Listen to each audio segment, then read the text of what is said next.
Hi everyone, I'm Dana and welcome back to Inverter Always. In today's video, we're going to be talking about the buttons on a Daikin VRVS outdoor unit.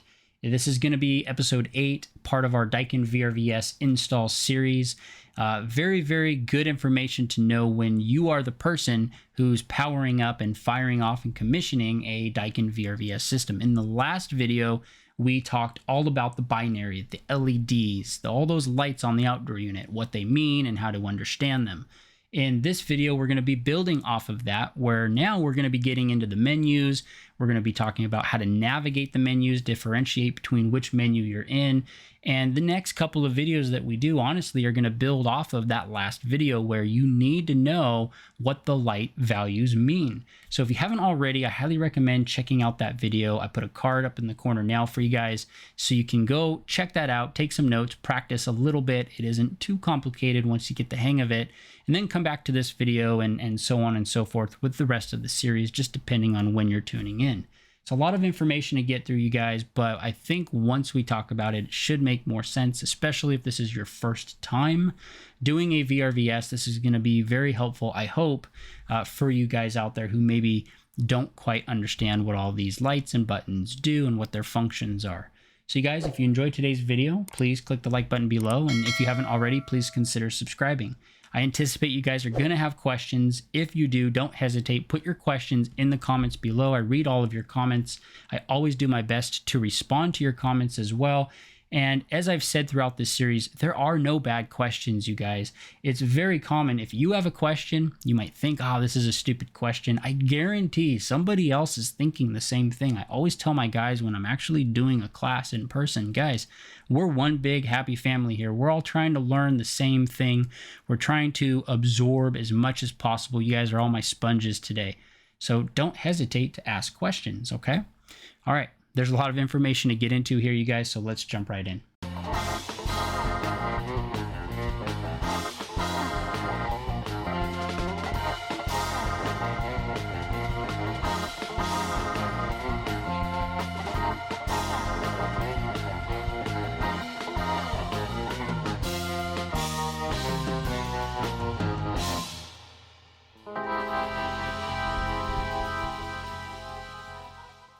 All right, you guys, so if you look at the LEDs, or I should say if you look under the LEDs on your VRVS outdoor unit, you're going to notice that you have 5 buttons to utilize during the startup process. And you can actually use some of these buttons for service and troubleshooting later when there are issues. But for today, we're really just going to focus on explaining what these buttons are, what they do, what their purpose is, and how to use them in a general perspective, okay?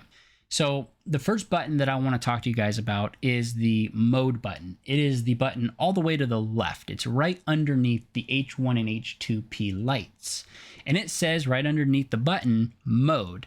So the mode button is utilized for really just 2 purposes. It gets you into a menu so that you can verify information within the system, or so that you can change information within the system. And then it is also your escape button. And so typically what I'll tell guys in class is you mode in and you mode out. You mode into the menu, you press the mode button to back out of the menu, go back to the main screen. You know you're at a main screen because the H3P light will be the only light on out of all those LEDs, which we're not going to talk too much about the lighting system in today's video. I'll explain what lights turn on when you're in the menus, but we're really going to be diving into power up, initialization, the main screen, status, counting indoor units in the next video. So kind of just put a pin in that for now. I am going to give you guys a little bit of a light breakdown, but really only as it pertains to what happens when you press these buttons. So H3P is your main screen. So when you press the mode button one time, H1P will blink. You're going to press the mode button one time when you want to verify information. You're not changing anything. So I often use the example, once you've powered up all the equipment and the outdoor unit has automatically addressed all of its indoor units, the mode button is used in what we call monitor mode, mode 1. You press the mode button one time to verify the communication between the outdoor and the indoor units, which we're going to do here in the next couple of videos. The way that you know you're in monitor mode is because H1P will blink. In the last video, we talked about H1P having a value of 0. When we went through and we discussed what all the different values, number values of all the lights were, H1P had a value of 0. The reason it has no value is because that light is specifically used to tell us what menu we are in. When we have nothing on H1P, it means we're not in a menu. We're in the main screen. H3P should be on. When H1P is blinking, that is monitor mode. We are going into the monitor menu to verify some piece of information. What piece of information, we don't know yet. We don't really care. All we're focused on is that H1P light. So let's say I go in, I verify some piece of information, and now I'm done. I press the mode button one more time to escape back to H3P. And if you happen to be standing in front of a unit right now, you can sit there and hit the mode button over and over and over, and it basically goes back and forth from H3P solid to H1P blinking. And then you escape, it goes back to H3P solid. Unless you have an error in the system actively alarming, then H2P is also on, which we'll talk about in a different section of this series. But mode in, mode out. So let's say now I wanted to make a change. Let's say I don't need to verify any information. I need to turn on a setting. I need to change a setting in the outdoor unit, some parameter to make it behave differently, or do something for service related items, such as I need to open all the valves in the whole system because, as we discussed in an earlier video of this series, the electrician landed line voltage to my indoor unit before I finished purging with nitrogen, and now I have a closed valve. I need to open up that valve. Well, there's a setting in the outdoor unit that does this. If I need to change a setting, I need to go into what's called service mode. Service mode is mode 2. The way you get into service mode, again, from H3P solid, you always have to start at the main screen, press and hold the mode button. What you want to do is press and hold the mode button until the light changes. If you watched the nav controller series, I'll put a card up in the corner now for you guys. We talk about this in great detail. Anytime you need to get into menus, you're pressing and holding a button until something changes, and there's no difference here. Press and hold mode until H1P is a solid on light. That's how you know you're in the service mode, mode 2. If you don't hold mode down long enough and you let go and H1P starts blinking, well, that means you're in the monitor mode and you didn't hold it down long enough. It treats it like a button press. So simply press mode again to escape back to H3P, and then this time press and hold it until H1P is solid. And now you're in service mode. So let's talk about the next button. The next button is called set. If you go through any of the literature, or if you actually sit in on a class, you'll often hear an instructor, myself or someone else, say, you want to go to mode 2, setting 21. Setting 21 is kind of a hint. What button do you press? You press the set button. The set button is simply going to toggle through all the different settings within a particular menu. So for example, let's say I need to count how many indoor units are physically communicating with my outdoor unit. I need to go to a particular menu, and then within that menu, I need to go to a particular setting. So that setting happens to be setting number 5. So for example, if I was going to verify my communications correct, I would press the mode button one time. When the screen was at H3P, that's my main screen, my home screen, I press mode one time so that H1P blinks. I confirm H1P is blinking. That tells me, yes, I am in monitor mode. And now I press that set button 5 times because I need to get to setting 5. And here's where understanding the binary is really important, because when I press set 5 times, I need to look at the board and I need to verify, did the correct LEDs turn on to indicate that the board accepted all 5 of my presses. When we get into some later videos, you're going to be pressing the set button 20 times, 21 times, 37 times. You're going to be pressing it a lot. And if you're sitting there just mashing it, the board may not accept all of those button presses. Or what happens very often, at least to me, is my phone will ring while I'm going into a setting. Now, setting 5 is an easy thing to verify. That's not very many presses. But 37, that's a lot of presses. So understanding the lights, if I got to take a call, hey, Kevin, yep, great, sorry, okay, bye, click. I need to be able to go back to the board and see, okay, these are the lights that are on. This is how many times the board accepted my button press. So that way I know where I'm at. Oh, I only pressed it 16 times. I needed to press it 37. So I still have 21 more presses to go. Happens all the time. So here, if we're simply going into setting 5, we press it 5 times. We can verify the LEDs 5 and 7 are both on because they have a value of 4 and 1. Again, we talked about this in the last video. I know I pressed it the correct number of times. So now I need to go into that setting to verify the information. I need to hit enter. There's a button, the next button over, called return. Return is BS3, and it's right underneath H5P on the board. It says return right underneath the button. That's my enter button. So I'm going to hit return after I've pressed set 5 times, and now the information for setting 5 will be displayed on those lights. So setting 5, again, just for our example, was how many indoor units are communicating with the outdoor unit. If I installed 6 indoor units, same example we used in the last video, then I should have a binary value of 6 displayed on my lights, which is 5 and 6, H5P and H6P, a value of 4 and a value of 2. Both of those lights should be on. So I'm going to quickly verify, yes, I see 5 and 6 are on.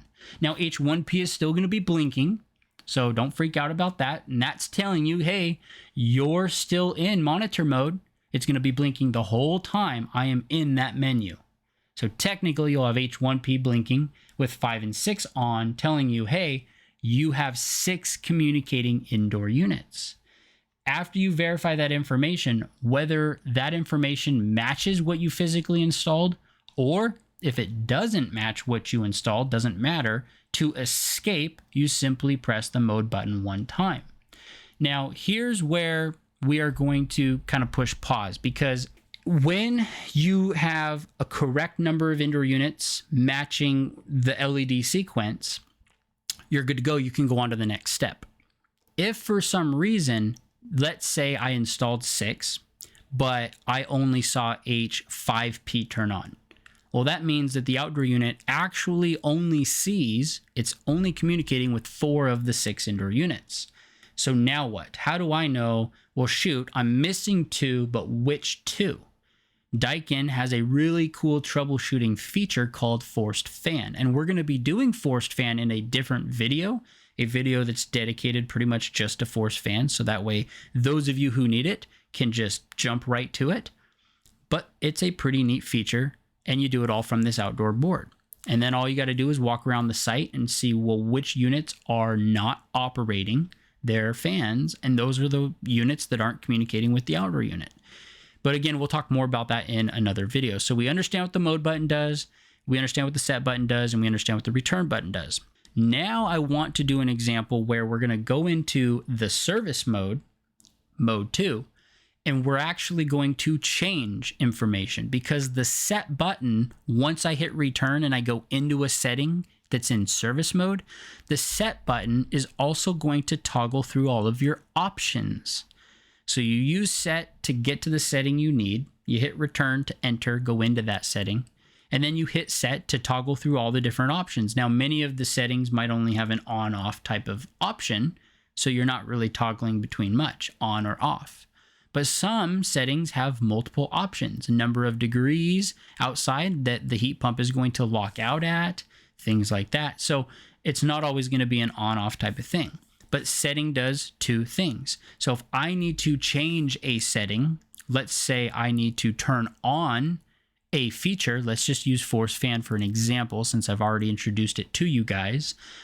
I need to make sure I'm at H3P, my main screen, go into service mode by holding the mode button down until H1P is solid. Now I'm going to press set 5 times because in the service menu, forced fan is setting 5. So in the last example, we did setting 5, but that was in monitor mode. H1P was blinking. So same setting number. There's a reason it's the same setting number, is because you use these two things all the time to make it easy to remember. But this time H1P is solid. So we're in the service mode, service menu. We're going to change something. We're going to turn on forced fan. So you hit set 5 times, verify that you've pressed it the correct number of times because H5 and H7 are both on. Hit return to go into that setting. And now the LED that's displayed is the current option, on or off. 7P is blinking because that is off. That is the default. Now you use the set button to turn it on. You toggle from on to off or off to on. 7 moves to 6. 6 is on. 7 is off. So you hit set once to go from 7 to 6, a value of 1 to a value of 2. And then you hit return because you need to save that setting. Here's where everybody misses one crucial step. When you're changing settings on the outdoor unit, you have to not only save, but then you need to activate the setting. So after you've moved it from 7 to 6 and 6 is blinking, when you hit return the first time, the blinking H6P goes to a solid H6P. Now you hit return one more time, that activates that setting and goes back to the beginning of service mode. So now H1P is solid and it's the only light on. You leave the outdoor unit alone and then you go do your troubleshooting inside to see which fans aren't running. And we'll continue that particular troubleshooting example in the video we do on forced fan on. But for today, I just wanted to explain how to use mode, set, and return. And then of course, whenever you're all done, you hit mode to escape. Now, knowing that you press mode to escape is going to be very important because sometimes you're going to be pressing the set button many more times than just 5. You're going to be pressing it 20 times, 21 times, 37 times, a lot of times. If you lose track, if you accidentally get button happy, we call you guys button pushers. If you're a button pusher, you need to be careful, go slow. And if you make a mistake, or if you think you made a mistake, just stop what you're doing and press the mode button to escape so that you don't accidentally change a setting that you don't know what you're changing, because it will directly impact how the system is behaving or performing. So it's extremely important in all of this that you follow instructions. And just like in the nav controller video where we talk about doing field settings, when you're changing these settings, you should always be going from paper to the board, from the paper to the thermostat. So you're not accidentally changing something you didn't intentionally want to change. So now we really only have 2 more buttons to discuss. We have the test button and we have the reset button.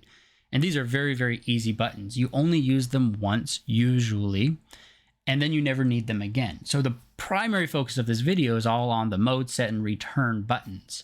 But the test button is used for a one-time initial fire-off test. It's a self-diagnostic, if you will.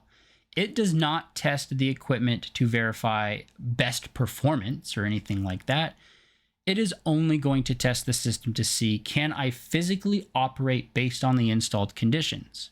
So the way that you're going to start the test, make sure the H3P light is the only light on. You want to be at the main screen just like always. But then you also want to make sure that the nav controllers are off. If you have any controllers that are on, they're going to be in an alarm. They're going to be giving you a U3. And anytime you get a U3, that's a clear indication, hey, you didn't run the test. So what you're going to want to do is turn off the navs so the system is not in alarm. Verify H3P is the only light on at the outdoor board. And then you're going to press and hold the test button. How long do you press this button? Until the lights change. Instead of H3P being on, now 2 and 7 are going to be turned on. One of them will be blinking. One of them will be a solid on light. So the last button we need to talk about is the reset button. The reset button is basically used for one thing and one thing only, and it is to reset the outdoor unit's addressing system. So when you power up the outdoor unit, it's going to automatically address all the indoor units that it sees the first time it's powered up. Then every time after that, it's going to look for that same number of indoor units. Think of it like a mother who has a lot of children. If all of a sudden one day she doesn't see all of her children, she's going to freak out. She's not going to operate. She wants to know, hey, I'm missing a kid. Where in the heck is that kid? So the system kind of works the same way. And in some literature, you'll actually see that they actually use that same reference, the mother and its children. Resetting the outdoor unit anytime you are adding equipment or removing equipment is a absolute requirement. So the way that you would do this, and again, we'll have a full breakdown in a separate video. This is just to give you an introduction to these buttons. But when you power up the outdoor unit, you press and hold reset for 20 seconds, and then you let go. And then you wait for the system to initialize like it would any other day of the week. But you have to do this anytime you are adding equipment.